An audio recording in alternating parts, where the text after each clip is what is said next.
Hello class, this is Math 108. We are going to jump into section 1.1, functions and models. So our objectives today are to determine if a table, graph, or equation defines a function, find the domains and ranges of functions, use function notation to evaluate functions, and apply real-world information using a mathematical model. Now, the definition of a function is a function is a rule or correspondence that assigns to each element of one set, called the domain, exactly one element of a second set, called the range. The function that may be defined by a set of ordered pairs, a table, a graph, an equation, or a verbal description. So, let's look at the first example where we look at domains and ranges. So, for each of the following graphs and functions, we want to find the domain and the range. This is example A. We see a graph here, and we also see the associated table with that graph. So on the graph, we see several points on the graph, and the associated table tells you the coordinates of those points. So negative 5, 7,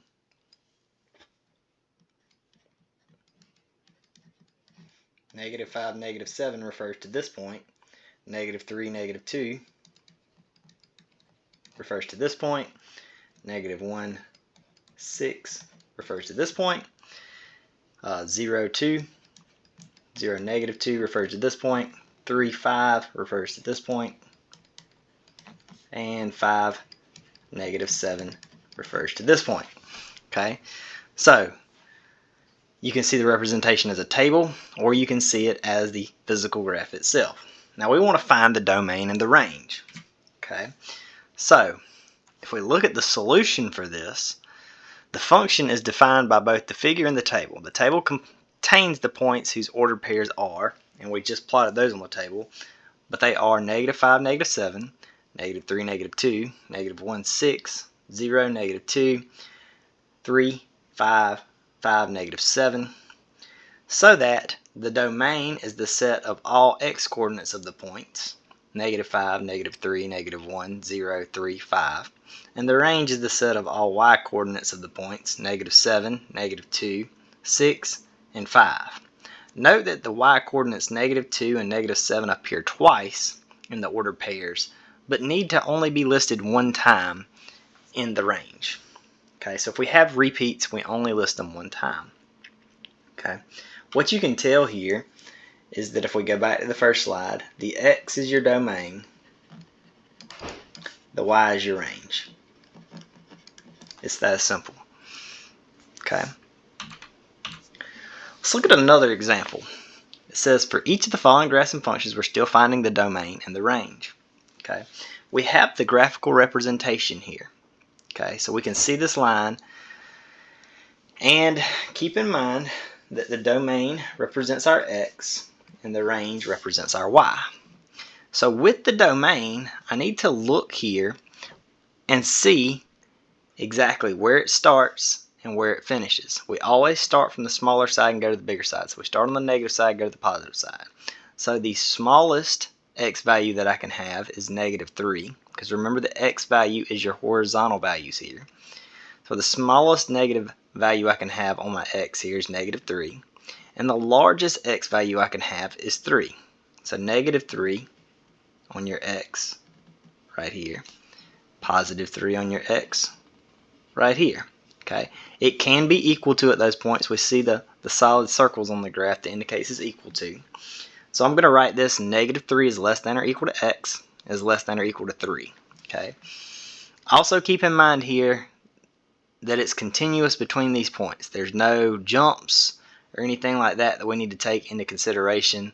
Every value between negative 3 and 3 for x can be found somewhere on this graph. Okay, if we write it in interval notation, we're looking at bracket negative 3, comma 3 bracket. Now if we look at the range values for our y here, so let's change color slightly. So we're looking at the range values for our y. What we're going to do here is we're going to look at where it hits on the low side. We're going to look at where it hits on the high side. Okay, so the lowest value of the range is about negative 27. The highest value of the range is about 39. Okay, so our range is going to go from negative 27 to 39. Okay, if I write that as an inequality, it's negative 27 is less than or equal to y is less than or equal to positive 39. Or if I write it as interval notation, it's bracket negative 27, comma 39, bracket. All right, let's look at one more example. Okay, so here we can see the graphical representation where we have a line that kind of continuously goes all the way to the left. Okay, the arrow indicates that it's going to continue to go in that direction. Okay, so if I have to look for my domain, okay, if I have to look for my domain and I'm looking for the smallest value that x can be, because this arrow indicates it continues on in this left direction forever, that means the smallest value of x is our negative infinity. Okay, so negative infinity is going to represent the left hand side. Now our biggest value that x can be, you see it hits exactly here on 4. So 4 is our biggest value that x can be. So our domain here is going to be negative infinity all the way up to 4. Okay, negative infinity all the way up to 4. And we're going to have a bracket on the 4 because it's equal to the 4. Okay, now if we look at the range, the y, okay, smallest value of y that we can have is going to be 0. Okay, because remember your y is your vertical. Okay, so right here, the lowest value here corresponds to the 0 on the y. Okay, the highest value is going to be infinity, because you can see we have an angle to our line here where it continues in this upward direction here. So it continues to climb even if at a slow rate. So our y is going to range from 0 all the way to infinity. We write that as y is greater than or equal to 0, or bracket 0, comma infinity. Remember, we always want the smallest one first, the biggest one second. Okay. All right. For the following relationship, determine whether or not the indicated relationship represents a function. Explain your reasoning. Indicate the domain and range of a function. Okay. Here it says the number of female physicians F in thousands in the United States in the year X for selected years from 2015 and projected to 2040 is shown in the next slide. Is F a function of X? Okay. Alright, so if we look at the table on this next page, we see in the table that year is your X and female physicians F in thousands is going to be represented of your F of your potential function. Okay, so we have the years here listed from 2015 all the way to 2040. We notice that we don't have any repeating years. And then here, the female physicians in thousands here, if we look at these, we have values from 275.596 all the way up to 405.175. We also notice here we have no repeats in F. So for each year input listed, only one value is given for the number of female physicians, which is your output. So the table represents F as a function of X. Domain is the year, range is the number of physicians. The biggest thing here is you cannot repeat your input function X. Okay, if we had a repeat in X, then we wouldn't have a function. Okay, you can repeat your F in this case, or your output function. Output function is okay to repeat. Input function, it is not okay to repeat. Okay, so here we have a function because our X was not repeated. Now let's look at some more functions and equations. So does the equation define y as a function of x? For A, it says y squared equals 3x minus 3. Now, what looks wrong with this one? Well, what looks wrong with this one is that I have a square on my y. Okay? This relationship is not a function. The reason being is there can be more than one output for each function. Okay? Y is your output. Okay? So, or more than one output for each input. So your problem here is that you could encounter a situation where two x's come up with the same answer for your y. Okay. Now, with the function itself like this, it can be kind of hard to visualize, right? But we'll get to that in the next slide. Okay, but just know that if you have a square on your y, yeah, that's not a function. But what if you have a square on your x? So here I have y equals negative x squared plus 4x for part B.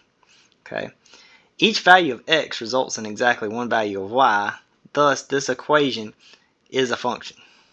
Okay, so here, each value of x results in exactly one value of y, therefore this equation is a function. Okay, so we don't have to worry about any repeats here. It's okay to have squares on your x, not okay to have squares on your y. The easier way to do this is with the vertical line test. The vertical line test says a set of points in a coordinate plane is the graph of a function if and only if no vertical line intersects the graph in more than one point. So if I look at the first one is not a function because you can see the blue is supposed to represent the equation. The red line is your vertical line test. If your vertical line hits on the graph anywhere at more than one point, then it's not a function. Here we can see, we can draw a vertical line here that hits this graph. It hits this graph at 2 points. Therefore, it's not a function. If I look at the other one though, the x squared function here I can draw any vertical line anywhere and it's never going to hit the graph at more than 1 point. Okay, so this is a function because it passes the vertical line test. The first one is not because it fails the vertical line test.